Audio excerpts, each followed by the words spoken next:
आदित्य सुबह से अपनी नाव लेकर नदी के किनारे बैठा था, पर उसे एक भी सवारी नहीं मिली थी। तभी एक दूसरा नाविक आदित्य का मजाक उड़ाता हुआ आदित्य से बोला, कितनी बार कहा है भैया आदित्य, ये नाव चलाने का धंधा छोड़ दो, ये तुम्हारे बस की बात नहीं है। हाँ। आदित्य ने ये सुनकर सिर झुका लिया और कुछ उदास स्वर में बोला, रोज रोज हमारा मजाक उड़ाते हो। अरे भैया, मजाक थोड़े ना उड़ाते हैं, हम तो सच कहते हैं। देखो, तुम्हारे पिता इस गांव के रहे सबसे कुशल नाविक, पर वो तो तुम्हारे सगे पिता थे ही नहीं। उन्होंने तुमको गोद लिया था, इसीलिए वो कुशलता, वो हुनर, वो तो तुम्हारे खून में ना है ना? सही कहा ना? सही कहा ना? ओहो, देखो तुम हमें परेशान न करो। वैसे भी बहुत सारे लोगों का कर्ज हमारे माथे पे लदा हुआ है। रोज कोई न कोई तगादा करने आता है और हमारी नाव में कोई बैठना ही नहीं चाहता। ऊपर से रोज रोज तुम आ जाते हो ताना मारने के लिए। कहा कहे। इतना कहकर आदित्य ने नाव को रस्सी से बांधा और चुपचाप अपने घर की ओर चल दिया। घर पहुंचते ही आदित्य की पत्नी राधा आदित्य से बोली, आज कोई सवारी मिली? कुछ कमाई हुई या फिर वही खाली नाव लेकर लौटे? अरे काहे जले पर नमक छिड़क रही हो? कोई ना आया। सुबह से शाम तक बैठा रहा बस मक्खी मारते हुए। जैसे मेरी नाव में कोई अभिशाप लग गया हो कि कोई अपने पैर तक नहीं रखना चाहता। राधा की आंखों में गुस्सा भर आया और वो तीखे स्वर में बोली, बस करो अब। तुम्हें मालूम भी है कि गांव के मुखिया थोड़ी देर पहले घर आए थे। कैसी कैसी बातें कर गए। कह रहे थे कि कर्जदार दरवाजे पर आकर अपमान करेंगे। आदित्य चुपचाप जमीन पर बैठ गया और थके स्वर में बोला, हाँ, कभी कभी लगता है राधा कि ये नाव चलाना ही छोड़ दूं अब। आदित्य के चेहरे की मायूसी देखकर राधा का गुस्सा ठंडा हो गया। वो धीरे से बोली, जानती हूँ बहुत परेशान हो तुम, और मैं भी आते ही तुम पर बिगड़ने लगी। पर जब लोग तुम्हारे बारे में उल्टा सीधा बोलते हैं तो मेरा खून खौल जाता है। तुम क्या सोचते हो कि तुम्हारे हाथों में हुनर नहीं है? मुझे पूरा विश्वास है एक दिन तुम्हारी किस्मत जरूर बदलेगी। राधा की बात सुनकर आदित्य के होठों पर हल्की सी मुस्कान आई और वो चुपचाप लेट गया। अगली सुबह आदित्य फिर अपनी नाव लेकर नदी किनारे बैठ गया। दोपहर तक कोई सवारी नहीं आई। तुझे बहते हुए देखता रहूं, ओ नदी, कोई तो मेरी नाव में बैठे।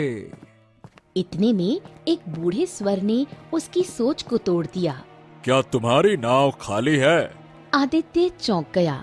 उसने पीछे देखा तो एक रहस्यमयी साधु उसकी ओर देख रहा था। हाँ हाँ, बताओ, क्या तुम्हारी नाव खाली है? हाँ हाँ साधु महाराज, हमारी नाव बिल्कुल खाली है। तो मुझे कनिष्क के जंगल के किनारे छोड़ दोगे? कनिष्क का जंगल? वो तो बहुत विचित्र है महाराज। कहते हैं कि वहाँ बड़ी रहस्यमयी घटनाएं होती हैं। आम लोग तो वहाँ जाने से भी डरते हैं। आप? साधुओं के लिए वो खतरनाक नहीं होता। ठीक है महाराज, तो हम छोड़ देंगे, चलिए। पर हाँ, मेरे पास तुम्हें देने को किराया नहीं है। आदित्य कुछ क्षण के लिए रुका, फिर हल्की मुस्कान के साथ बोला, ठीक है, मुझे आपसे धन नहीं चाहिए साधु महाराज। आइए आइए आइए। साधु नाव में बैठ गया। आदित्य ने चप्पू उठाया और नाव धीरे धीरे बहने लगी। कुछ देर बाद उसने साधु को कनिष्क जंगल के किनारे उतार दिया। नाव से उतरने के बाद साधु रहस्यमयी अंदाज में आदित्य से बोला, मैं तुम्हें जानता हूँ। तुम्हारी नाव में कोई नहीं बैठता। आज भी तुम्हें एक सवारी का बेसब्री से इंतजार था ताकि तुम नाव में बैठाकर उससे कुछ धन कमा सको। मैं तुम्हारी नाव में बैठा, लेकिन तुम्हें धन नहीं दिया। तुमने मेरी सहायता की। जानते हो तुमने मेरी सहायता क्यों की? सही बताएं साधु महाराज, तो हम आपकी बात का एको मतलब ना समझे। क्या कह रहे हैं आप? ठीक है ठीक है, अपने आप को कभी भी इतना मामूली मत समझो। तुम एक साधारण व्यक्ति नहीं हो। तुम्हें इस बात का पता बहुत जल्द लग जाएगा। इतना कहकर साधु जंगल के अंदर की ओर निकल गया। आदित्य को साधु का कोई भी वाक्य समझ में नहीं आया। आदित्य अपनी नाव में बैठने ही वाला था कि तभी उसकी नजर जमीन पर पड़े हुए एक पक्षी पर पड़ी जो दर्द से कराह रहा था। ये पक्षी तो बहुत ही सुंदर है। इसका रंग समुद्र की तरह नीला है, मगर इसके शरीर से खून निकल रहा है। ओह, बेचारा, लगता है किसी कटीले पेड़ से टकराकर घायल हो गया।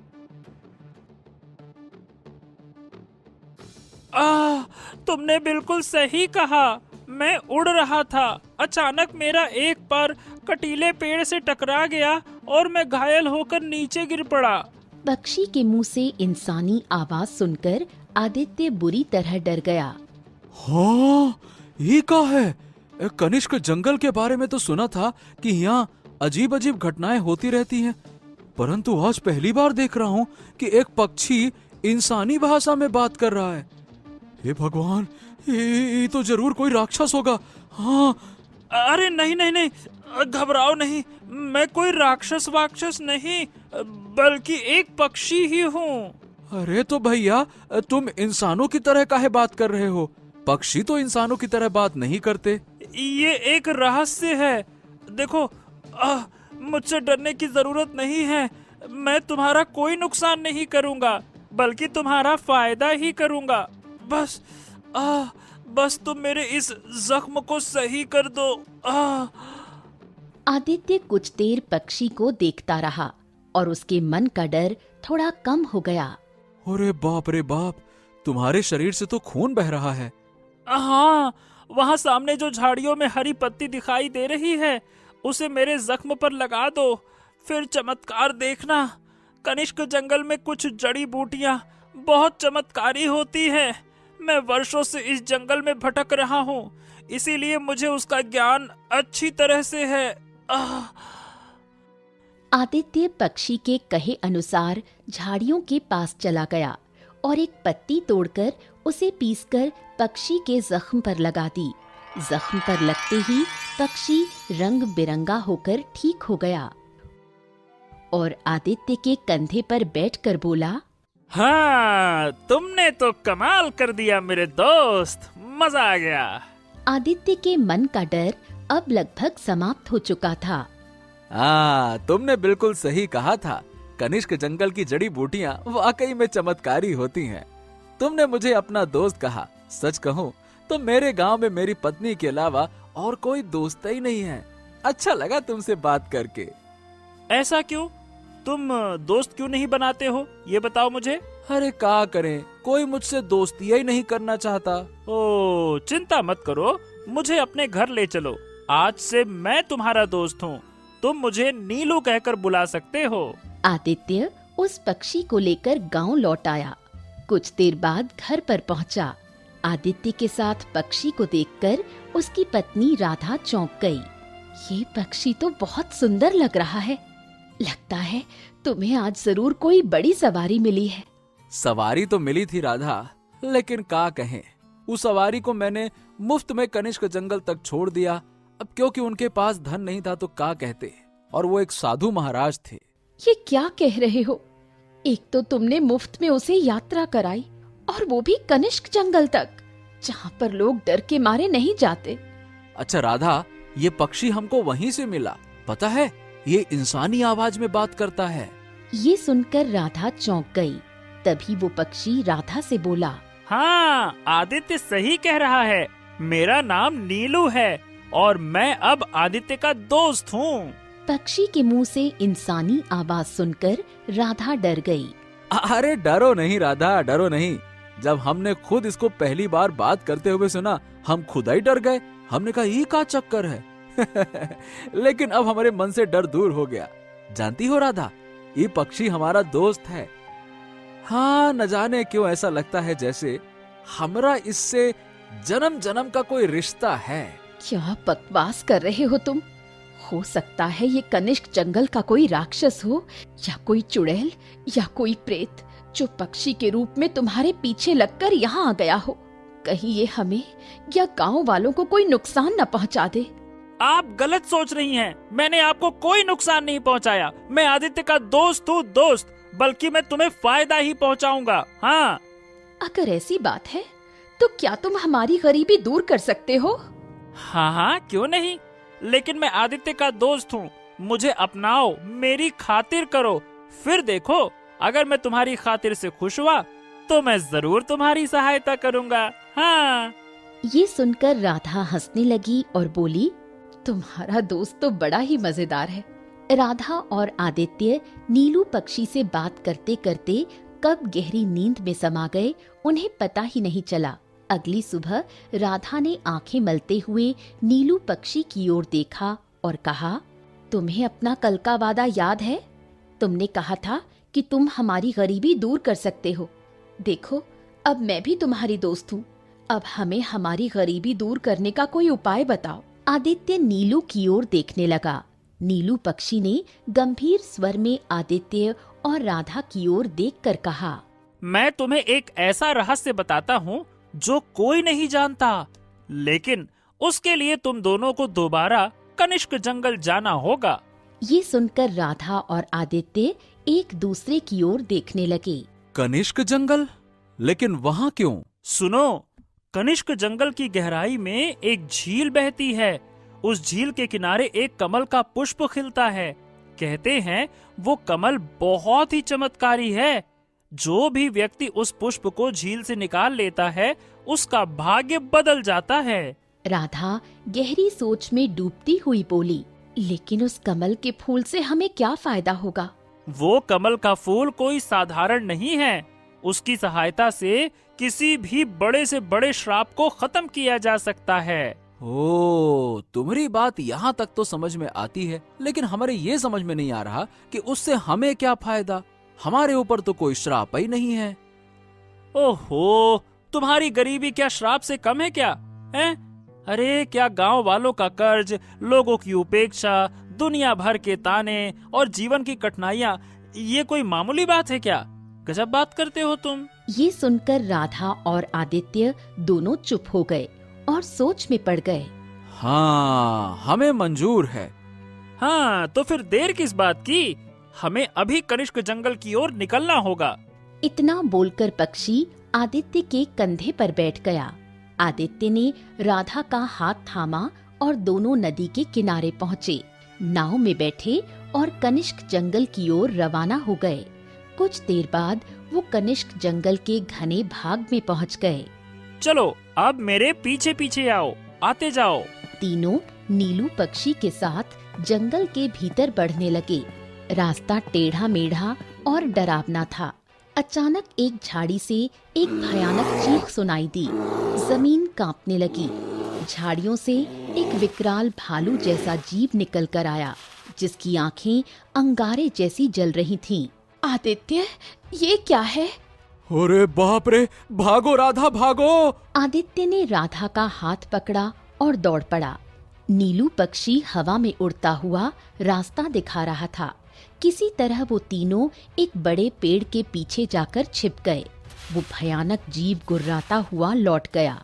हम बाल बाल बचे। ये क्या था नीलू? क्या तुम हमें मरवाने के लिए यहाँ लाए हो?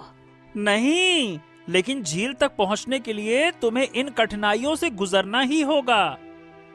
हो तो आगे बता दो, आगे कौन सा खतरा होगा? कमल के पुष्प तक पहुँचने से पहले तुम्हें एक और बड़ी परीक्षा से गुजरना होगा।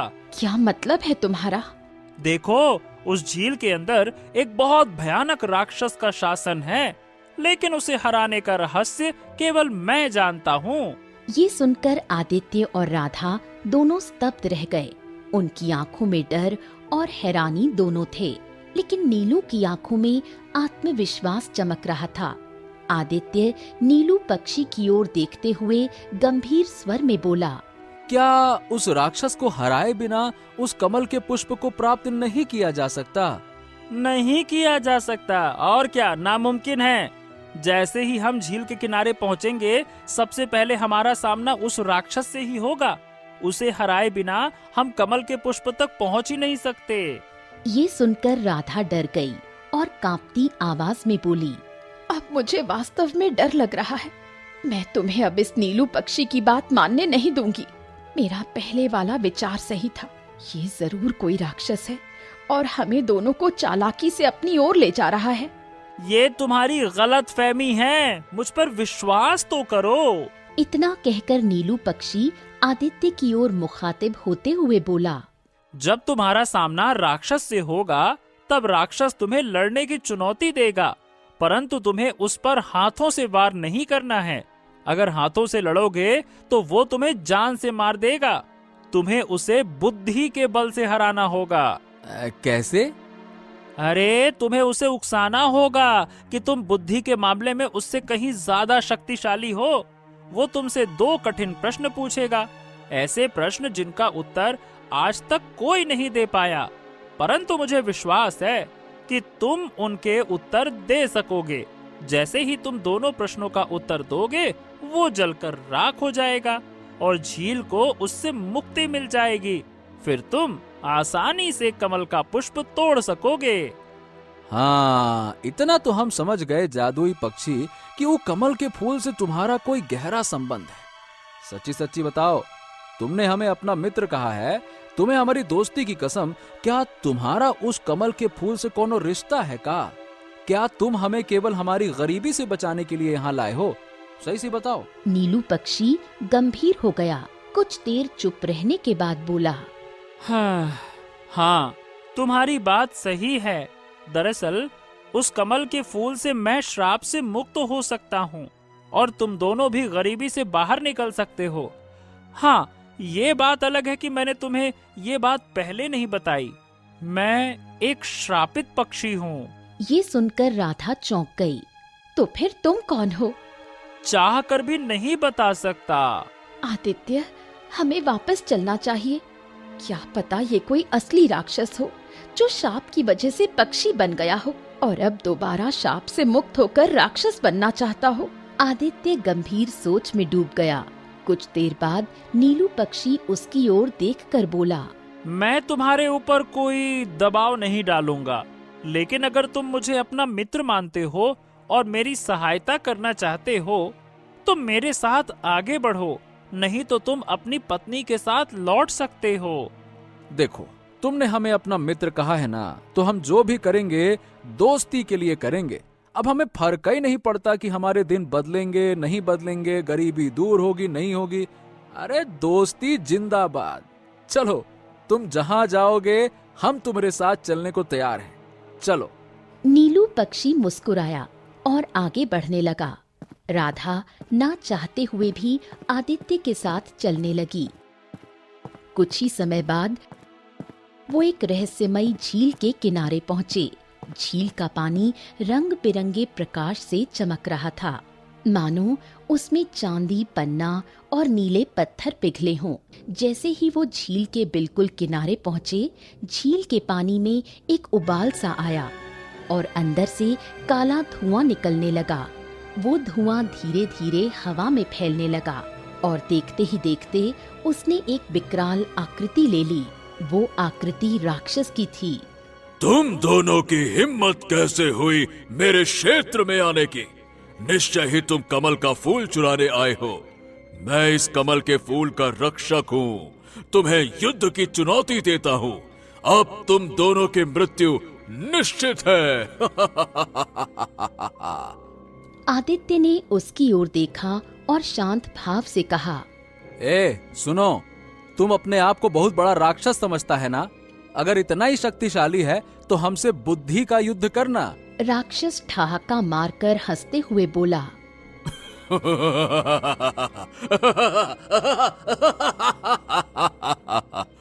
तू चाहे तो तेरी ये अंतिम इच्छा भी पूरी कर देता हूँ, लेकिन याद रख, इन प्रश्नों का उत्तर आज तक कोई नहीं दे पाया। इतना बोलकर राक्षस आदित्य के समीप आकर बोला, तो बता, वो क्या है जो हर रोज घटता है लेकिन कभी समाप्त नहीं होता? बता, कौन है जो सबको दिखाई देता है पर स्वयं को दिखाई नहीं देता? पहले प्रश्न का उत्तर है समय और दूसरे प्रश्न का उत्तर है आँख। जैसे ही उत्तर राक्षस के कानों में पड़े, उसके शरीर से आग की लपटें निकलने लगी। अरे मैं जल क्यों रहा हूँ? ये क्या हो रहा है? अरे मूर्ख, तेरी मौत का रहस्य यही था। मैंने इसे वर्षों पहले 2 साधुओं की बातचीत में सुना था। अगले ही क्षण राक्षस भस्म होकर राख बन गया। जादुई पक्षी उड़ता हुआ आदित्य के पास आया और हाँ, अब कमल के फूल को तोड़ लो, समय आ गया है। आदित्य ने जैसे ही कमल का फूल तोड़ा, वो रंग बिरंगी किरणों से जगमगाने लगा। आदित्य फूल की ओर देखकर बोला, मैं चाहता हूँ कि नीलू पक्षी पर जो भी श्राप है वो समाप्त हो जाए। अगले ही पल नीलू पक्षी एक सुंदर राजकुमार में परिवर्तित हो गया। कमल का फूल अदृश्य हो गया। वो राजकुमार दौड़ता हुआ आदित्य के गले लग गया और बोला, मुझे विश्वास था भैया कि आप मुझे श्राप से मुक्त करोगे। आप मेरे बड़े भाई हो। ये सुनकर आदित्य और राधा चौंक गए। ये तुम क्या कह रहे हो? तभी वही साधु वहाँ प्रकट हुआ जिसे आदित्य ने कनिष्क जंगल में छोड़ा था। साधु रहस्यमयी मुस्कान के साथ बोला, मैंने तुमसे कहा था कि तुम कोई साधारण मनुष्य नहीं हो। ये राजकुमार जो कह रहा है वो सत्य है। लेकिन कैसे? कुछ वर्ष पूर्व जब मैं इसी जंगल में तपस्या कर रहा था, तभी इस राजकुमार ने मेरी तपस्या भंग की। मैंने इसे पक्षी बना दिया। ये रो पड़ा और अपने माता पिता की चिंता करने लगा। तब मैंने ध्यान लगाया और देखा कि इसके माता पिता ने एक बड़ा रहस्य छुपा रखा है। कौन सा रहस्य? राजा विक्रम की पहली संतान यानी कि तुम एक बार चोरों द्वारा चुरा लिए गए थे। वो तुम्हें जंगल में फेंक गए थे। तभी एक नाविक जिसका नाम बिरजू था वो तुम्हें उठा ले गया और पालने लगा। आदित्य कांपता हुआ बोला, ये तो हमारे पिता का नाम था। हाँ, वही बिरजू। और तुम ही वो राजा विक्रम की पहली संतान हो। राजा ने ये बात छिपाई क्योंकि उसे डर था कि लोग कहेंगे कि वो अपने पुत्र की रक्षा भी नहीं कर पाया। इतना कहकर साधु चुप हो गया। तब राजकुमार अशोक बोल पड़ा, जब मैं पक्षी बना और रो पड़ा, तब साधु महाराज ने कहा था कि जब कनिष्क जंगल में कोई मनुष्य आएगा और बिना स्वार्थ के मेरी सहायता करेगा, वही मेरा भाई होगा। जब आपने मेरी मदद की, मैंने पहचान लिया कि आप ही मेरे बड़े भाई हो। अरे, तो तुमने हमें पहले काहे नहीं बताया? साधु महाराज ने मना किया था कि यदि आपका प्रेम और सहायता सच्ची होगी, तभी मुझे मुक्ति मिलेगी। ये सुनकर राधा मुस्कुरा उठी। आदित्य ने भी एक संतोष की सांस ली। साधु उनकी ओर देखकर बोला, अब समय आ गया है कि तुम अपने राज्य लौटो। गरीबों के दिन अब समाप्त हुए। राज्य के असली उत्तराधिकारी आप ही हो। पिताजी और माँ आपको देखकर अत्यंत प्रसन्न होंगे। चलिए। इतना कहकर अशोक ने आदित्य और राधा को अपने महल ले चलने का आग्रह किया। महल पहुंचते ही आदित्य ने सारी घटना राजा विक्रम और रानी को बताई। माता पिता ने अपने खोए हुए पुत्र को गले से लगा लिया। राजमहल में हर्ष की लहर दौड़ गई। इस प्रकार एक जादुई पक्षी, एक रहस्यमयी साधु और एक नाविक ने एक महान सत्य को उजागर किया। राज्य में वर्षों बाद न्याय, प्रेम और भाईचारे की वापसी हुई। तो दोस्तों, कहानी कैसी लगी कमेंट बॉक्स में जरूर बताइए। चैनल को जरूर सब्सक्राइब कीजिए।